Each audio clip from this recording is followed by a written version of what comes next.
नमस्कार। इस कथा पटल पर आप सभी का हार्दिक स्वागत है। दोस्तों, इस अंक में लेकर आई हूँ उर्दू की चर्चित लेखिका इस्मत चुगताई जी की लोकप्रिय कहानी, जिसका शीर्षक है अमर बेल। इस्मत आपा ने बड़ी ही जीवंतता से अपनी कहानियों में मुस्लिम परिवारों के अंदर की तस्वीरें उकेरी हैं। संयुक्त परिवार की स्त्रियां, शादी ब्याह के रस्मों रिवाज, गली मोहल्ले आदि का सजीव चित्रण इनकी खासियत है। परिवारों के अंदर ही स्त्रियों के शोषण के हर पहलू को इन्होंने बहुत ही बेबाकी से और मार्मिकता से दर्शाया है।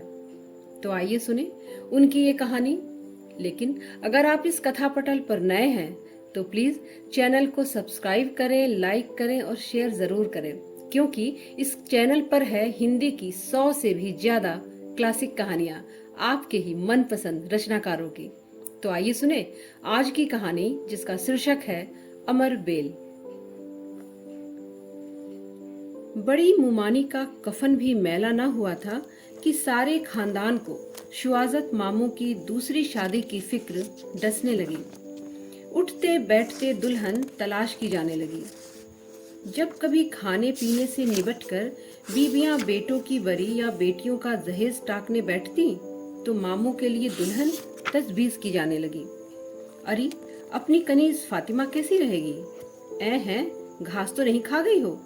कनीज फातिमा की सास ने सुन लिया तो नाक चोटी काटकर हथेली पे रख देगी।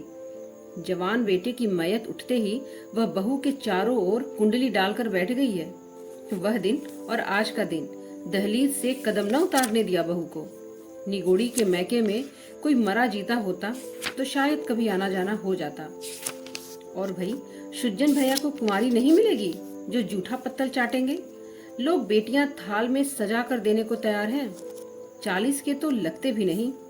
असगरी बेगम ने कहा, उई खुदा खैर करे, बुआ पूरे 10 साल निकल रही हो। अल्लाह रखे, खाली के महीने में पूरे 50 के भर के हुए हैं। बेचारी बेचारी इम्तियाजी फूफू तो बोल के पछताई। शुआजत मामू की 5 बहनें एक तरफ और वह निगोड़ी एक तरफ, और माशा अल्लाह से 5 बहनों की जबानें गज गज भर की। कोई मचेटा हो जाता तो बस 5 एकदम मोर्चा बांध कर डट जाती। फिर मजाल है कि कोई मुगलानी पठानी तक मैदान में टिक जाए। बेचारी शेखानियों सैदानियों की बात ही न पूछिए। बड़ी बड़ी दिल गुर्दा वालियों के छक्के छूट जाते। मगर इम्तियाजी फूफू भी उन 5 पांडवों पर 100 कौरवों से भारी पड़ती।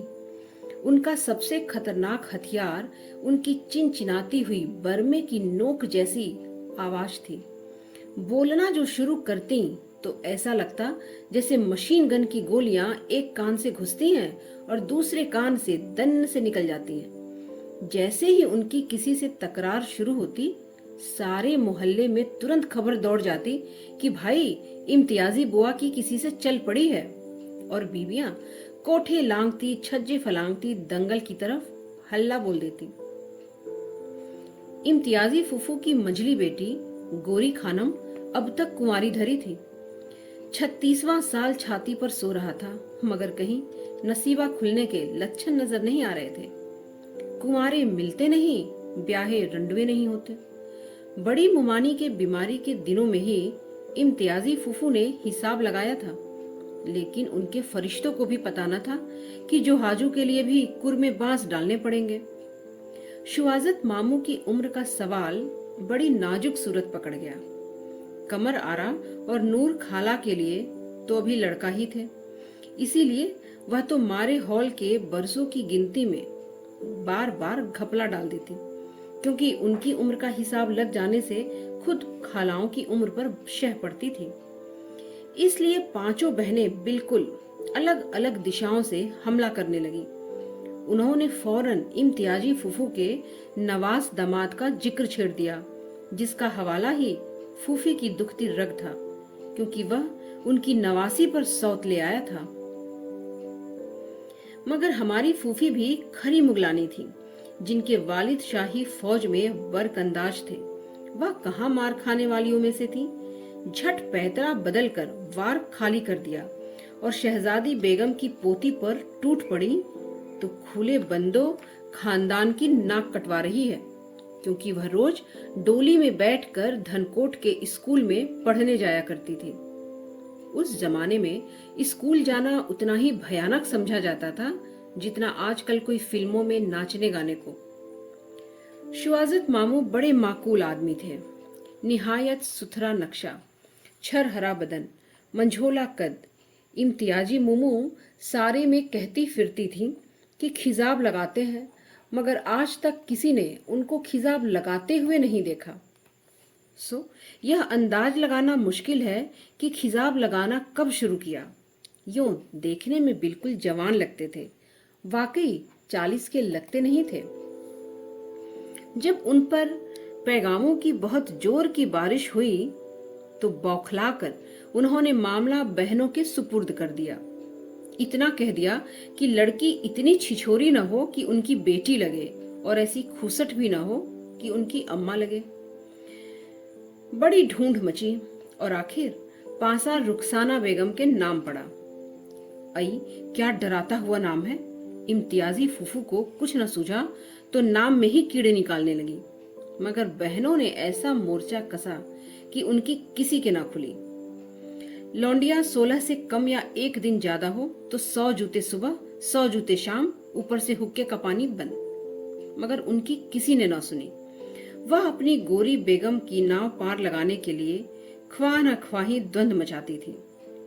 रुखसाना बेगम थी कि बस कोई देखे तो देखता ही रह जाए, जैसे पहली का नाजुक शर्माया हुआ चांद किसी ने उतार लिया हो। शक्ल देखे जाओ पर जी ना भरे, रंगत ऐसी कि जैसे दमकता कुंदन, जिस्म में हड्डी का नाम नहीं, जैसे सख्त मैदे की लोई पर गाय का मक्खन चुपड़ दिया गया हो। गरम गरम लपटे सी निकलती थी।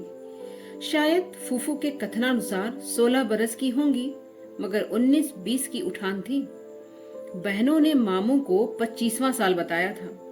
उन्हें थोड़ा संकोच तो हुआ, लेकिन टाल गए। उम्र कम होना तो कोई बड़ा जुर्म नहीं। सबसे बुरी बात तो यह थी कि वह एक बहुत गरीब घर की बोझ थी। दोनों तरफ का खर्चा मामू के ही सिर रहा। जब रुखसाना मुमानी ब्याह कर आईं तो उन्हें देखकर मामू के पसीने छूट गए। उन्होंने बौखला कर कहा, बाजी यह तो बिल्कुल बच्ची है। अरे खुदा खैर करे, तेल देखो, तेल की धार देखो, मर्द साठा और पाठा, बीबी बीसी और खीसी, 2-4 बच्चे हुए नहीं कि सारी कलई उतर जाएगी। गू मूत में न 16 सिंगार रहेंगे, न यह रंग रोगन, न यह छल्ला सी कमर रहेगी, न बाजुओं का लोच बराबर की न लगने लगे तो चोर का हाल सो मेरा। मैं तो कहूं 10 साल में बड़ी भाभी जान की तरह से हो जाएगी। नूर खाला चहकी, फिर हम अपने वीरन के लिए 12.5 बरस की लाएंगे। मामू शर्मा गए। शबीह बेगम बोली, दूसरी बीबी नहीं जीती, इसलिए तीसरी। क्या बक रही हो?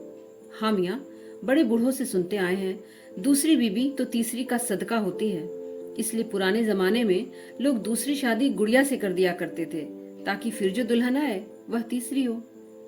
बहनों ने समझाया और मामू समझ गए। फिर जल्दी रुखसाना बेगम ने भी समझा दिया। 2-3 साल में अच्छे खाने, कपड़े और आशिकजार मियाँ ने वह जादू फेरा कि पहली का चांद 14वीं का लगने लगा। वह चांदनी छिटकी कि देखने वालों की आंखें झपक गईं। पोर पोर से किरणें फूट निकली। शुआजत मामू पर ऐसा नशा सवार हुआ कि बिल्कुल धुत हो गए। शुक्र है कि जल्दी पेंशन होने वाली थी, वरना आए दिन दफ्तर से गोते जरूर रंग लाते। बहनों के ले देके एक भैया थे। बड़ी मुमानी दुल्हन आपे में ही जी से उतर गई थी। उनकी कमान कभी छड़ी ही नहीं। जब तक जिंदा रही सूरत को तरसती रही। आल औलाद खुदा ने दी ही नहीं कि उधर जी बहल जाता। मियाँ बहनों के चहीते भाई सूरत न देखें तो खाना न पचे। दफ्तर से सीधे किसी बहन के यहाँ पहुँचते, रात का खाना वहीं से खाकर आते। फिर भी रोजाना दस्तरखान सजाए रात तक बैठी वह राह तका करती। कभी इत्तेफाक से खा लेते तो उनकी जिंदगी की जैसे मुराद पूरी हो जाती। आए दिन बहनों के यहाँ हंगामे रहते। झूठों को कभी भावच को भी बुला लेती, मगर बेचारी यहाँ भी वहाँ भी अजनबी सी लगती। सबने बुलाना छोड़ दिया। शुआजत मामू को कभी 4 दोस्तों की दावत करनी होती या नाच गाने की महफिलें जमती तो बीबी को पता भी न चलता। बहनें सब इंतजाम कर देती, वह उन्हीं के हाथ में रुपया दे देते। किसी ने मुमानी को सलाह दी कि मियाँ को काबू में करने का बस एक गुर है, उसे ऐसे खाने खिलाओ कि किसी के घर का निवाला मुंह को न लगे। बस बस बड़ी मुमानी ने खाना पकाने की किताबें मंगाई।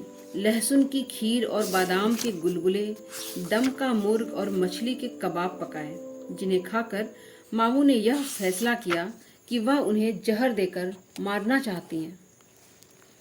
मुमानी खून थूक थूक कर मर गईं, मगर नई नवेली दुल्हन का जादू तो आते ही सिर चढ़कर बोलने लगा। क्या बागो बहार सा भाई, बस मियाँ है और बीबी। चुटकी बजाते में खर्रेबान की तरह बेरहम और बेबुनवत हो गया। दुनिया उजाड़ हो गई। अपने पांव आप कुल्हाड़ी मारी। गोरी बेगम से शादी करा दी होती तो भैया कट न सकते। ए भाभी, भैया को आंचल से कब तक बांधे रखोगी? मर जात है, कोई झुंझुना तो नहीं कि हरदम कूल्हे से लगाए बैठती हो। लाख ताने दिए जाते। दुल्हन बेगम है कि खीखी खीखी हंस रही हैं और मियाँ काट के उल्लू घिघियाए जाते हैं। अपनी जोरू है, कोई पड़ोस की नहीं कि बस तके जा रहे हैं बजरबट्टू की तरह। मामू, अब वह मामू ना रहे।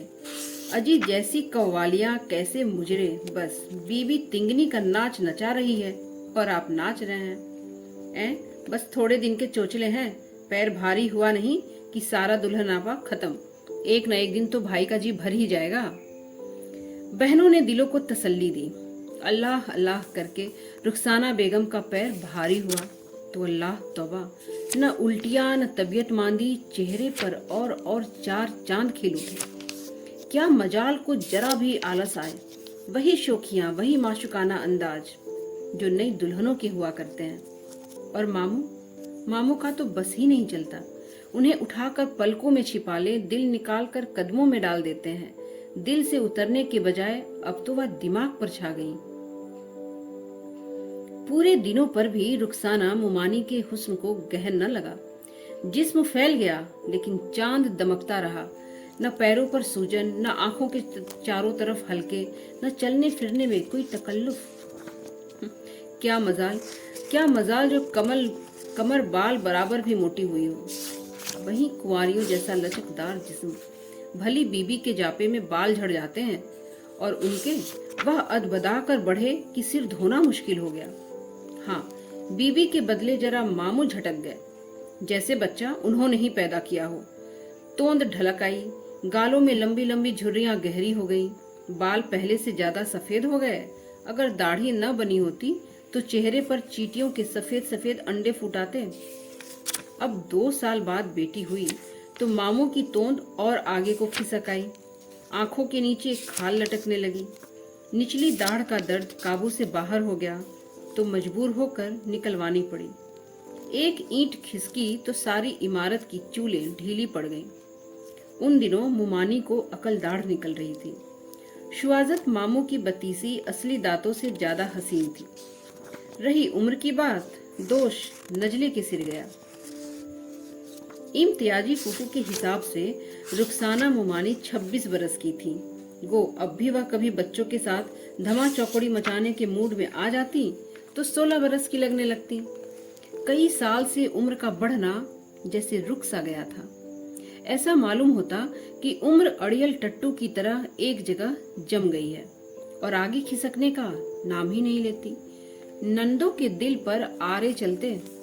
वैसे भी जब अपने हाथ पैर थकने लगे तो नौजवानों की शोखियां घोड़े की दुलत्ती की तरह कलेजे में लगती हैं और मुमानी साफ साफ अमानत में खयानत कर रही थी।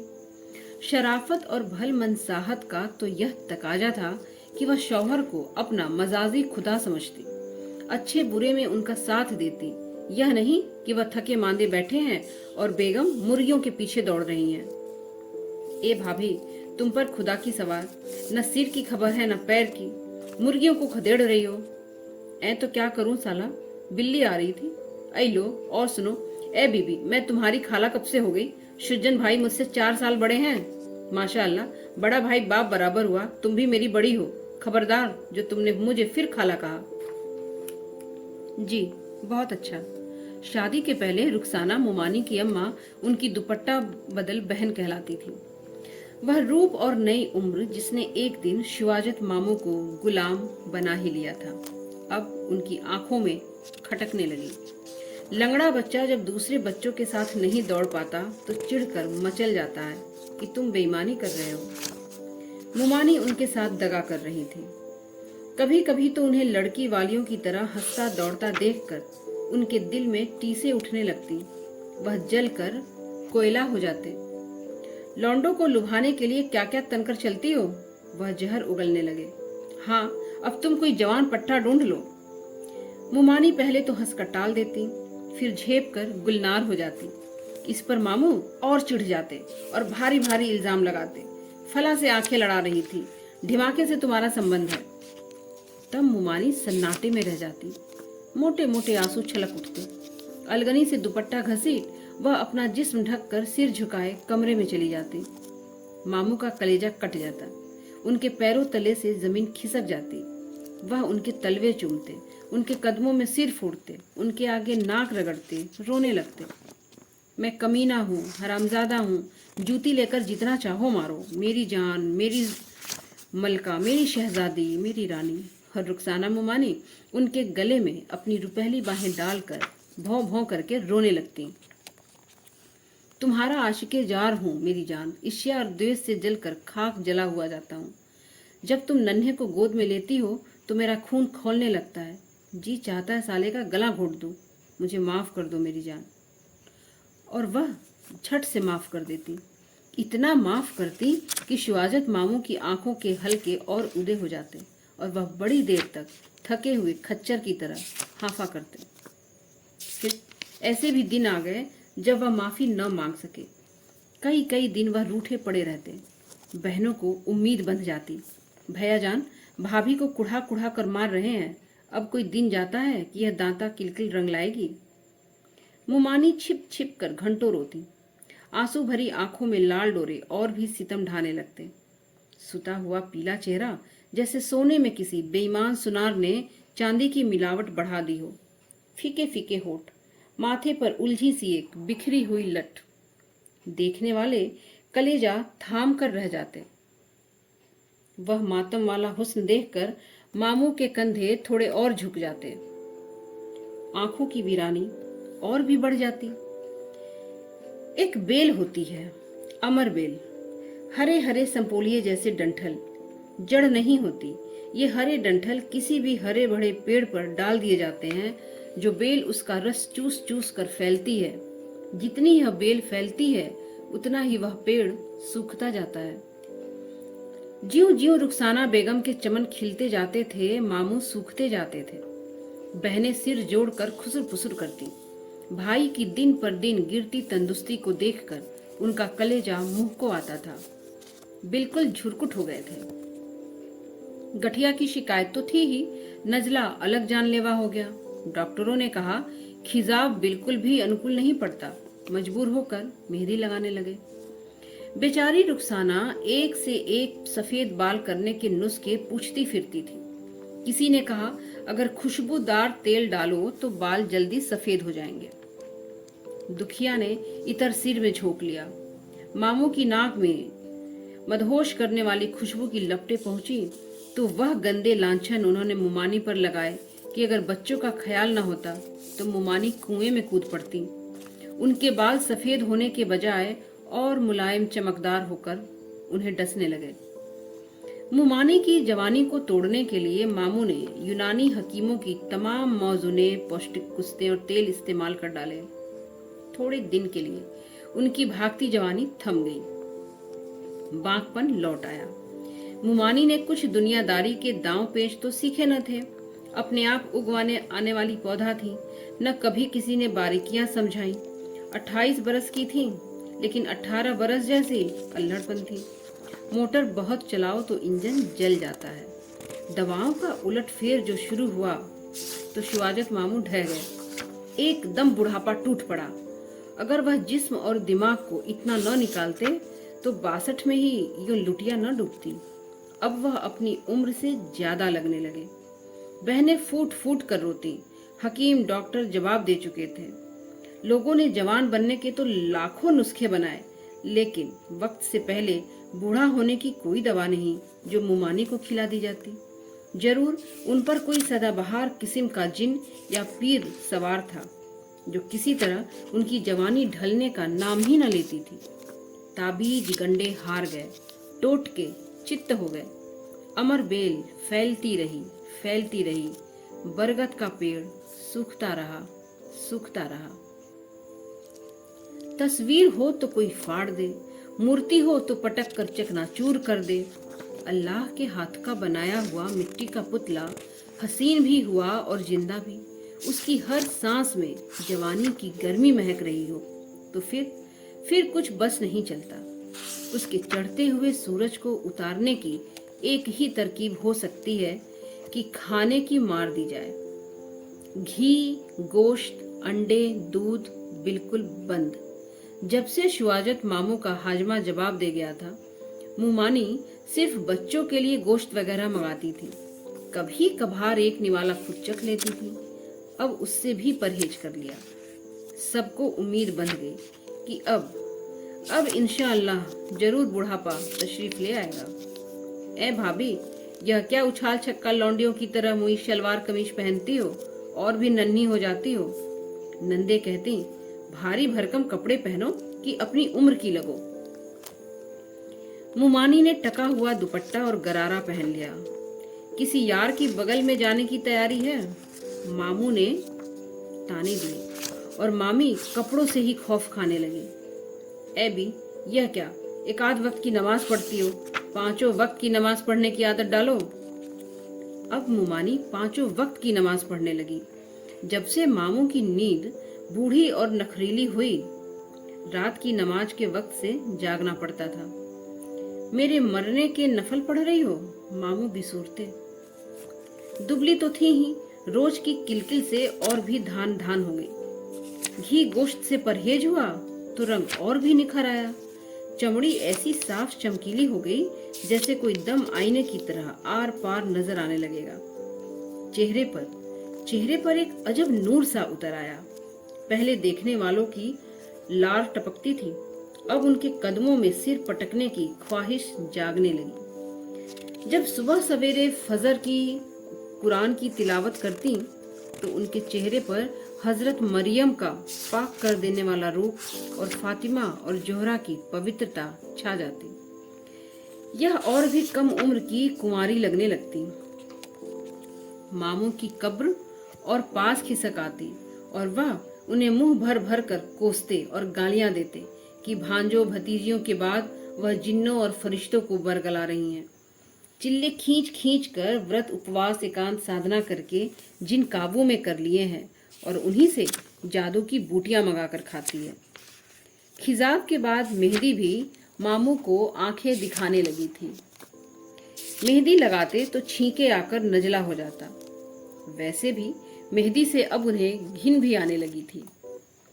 रुखसाना मुमानी उनके बालों में मेहंदी लगाती तो हर तरह से संभालने के बावजूद उनके हाथों में उसका रंग दीपक की लौ सा जगमगाने लगता। उनके हाथ देखकर शुआजत मामू को ऐसा मालूम होता जैसे मेहंदी में नन्ही मुमानी ने उनके दिल के खून हाथ डुबो दिए हैं। वही हाथ जिन्हें वह कभी चमेली की मुंह बंद कलियां कहकर चूमा करते थे, आंखों से लगाते थे, अब शिकारी बाज के खुंखार पंजों की तरह उनकी आंतों में घुसे जाते थे। जितना जितना वह उनका मुंडिया जड़ी बूटियां जमीन पर घिसती, मुमानी चंदन की तरह महकती। बहनें घर से तरमाल तैयार कर भाई को खिलाने लाती कि कहीं भावज जहर न खिला रही हो। अपने हाथ से सामने खिलाती, मगर उन खानों से मामू का हाल और पतला हो जाता। बवासीर की पुरानी शिकायत ने वह जोर पकड़ा कि रहा सहा खून भी निचोड़ लिया। अभी उस नामुराद कुश्ते का असर बाकी था जो उन्होंने मशहूर हकीम साहब का नुस्खा लेकर कई 100 की लागत से तैयार कराया था। नुस्खा बेहद शाही किस्म का था, जिसे मुर्दा खा लेता तो तनतना कर खड़ा हो जाता, मगर मामू मामू मोंदनी की तरह फोड़ों से लद गए। दुखिया मुमानी घी को सैकड़ों बार पानी से धोती और उसमें गंधक और कई दवाएं कूट छान कर मिलाती। ढेरियों मरहम थोपा जाता, पतीलियों नीम के पत्तों का पानी औटाती और सुबह शाम पीप खून मवाद धोती। उनमें से कुछ फोड़े मुस्तकिल हमेशा के लिए नासूर बन गए थे और मामू को निगल रहे थे। फिर एक दिन तो अंधेर हो गया। मामू बहुत कमजोर हो गए थे। बहनें बैठ भावच का दुखड़ा रो रही थीं कि निंजी बुढ़िया खुदा जाने कहां से शान मरी। पहले तो शुआजत मामू को नाना जान समझकर उनसे फ्लर्ट करने लगी। किसी जमाने में नाना जान उस पर बहुत मेहरबान रह चुके थे। बुढ़िया नामुराद की मत मारी गई थी। नाना जान को मरे हुए 20 बरस हो चुके थे और वह अपना चीपड़ भरी आंखों में पुराने ख्वाब जगाने पर तुली हुई थी। बड़ी ले देख के बाद मामू का सही रिश्ता समझी तो मरहुमा मुमानी का मातम ले बैठी। क्या बुढ़ापे में दुआ दे गई। अचानक उसकी नजर मुमानी पर जा पड़ी। मुमानी आंगन में कबूतरों को दाना डाल रही थी।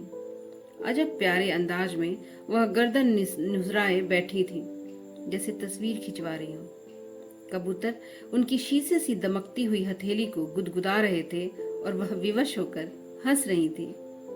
हाय मैं मर गई। बुढ़िया ने अपना चपाती जैसा मुंह कर रुखसाना मुमानी की तरफ हवा में बलाएं लेकर कनपटियों पर 10 उंगलियां चट चट चटकाईं। अल्लाह पाक बुरी नजर से बचाए, बिटिया तो चांद का टुकड़ा है। ए मियां, वह कुछ सलाह की बात करने के लिए मामू के करीब खिसकी।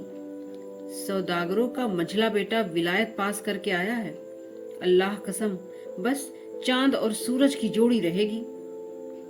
किसी जमाने में बुढ़िया मार्के की कुटनी थी, अब उसका बाजार बंद हो चुका था।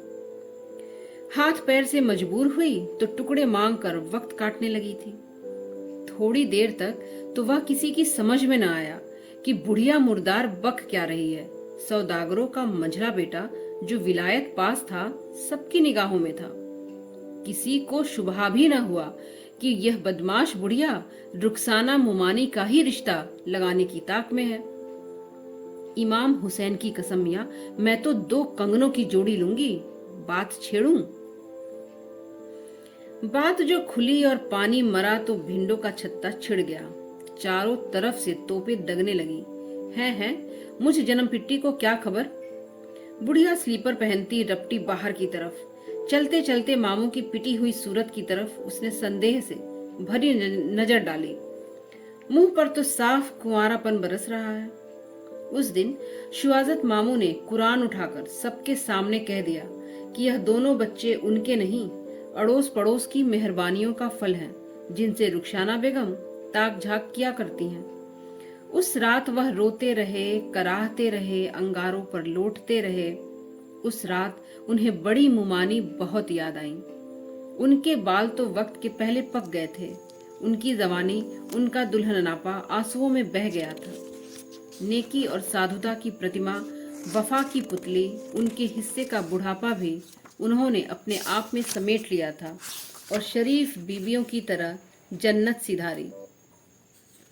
आज वह होती तो यह दर्द, यह जलन, यह बुढ़ापा यूं न दहलाता। यह सफेद जड़ों वाले मेहंदी लगे बाल, यह रिश्ते नासूर, यह तन्हाई बट जाती। दोनों साथ बूढ़े होते, एक दूसरे के दुख को समझते, सहारा देते।